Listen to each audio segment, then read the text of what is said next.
ও নানি, নানি নানি এটা কিসের বোতল নানি? হ্যাঁ আমরা কিন্তু জানি নানি। হ্যাঁ নানি হচ্ছে এই পানি দিয়ে উজু করে মধ্যরাত্রি তাহাজ্জুদ নামাজ পড়তো, দেশবাসীর জন্য মুনাজাত করে দোয়া করতো। আমরা জানি জানি জানি নানি গো নানি, আমরা তো জানি তুমি মধ্যরাতে খাইতা এই লাল পানি, তুমি যে মধ্যরাতে খাইতা দুষ্টু পানি।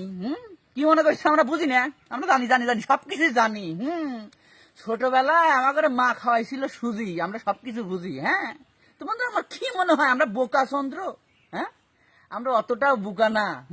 এই যে গণভবন থেকে আমার এক সোনার ভাই একজন শাড়ি পাইছে, একজন হচ্ছে চেয়ার টেবিল সুবা সবকিছু নিয়ে আইছে, কিন্তু আমার ভাগ্যবান ব্রাদার সে একটা দুষ্টু পানির বোতল পেয়েছে, যেটা নানি মাঝে মধ্যে আর কি ফান করতে আর কি না দরকার আছে। সে একটা রাষ্ট্র পরিচালনা করতো, কত টেনশন দেশ নিয়ে, কত ভাবনা চিন্তা, মাঝে মাঝে দু এক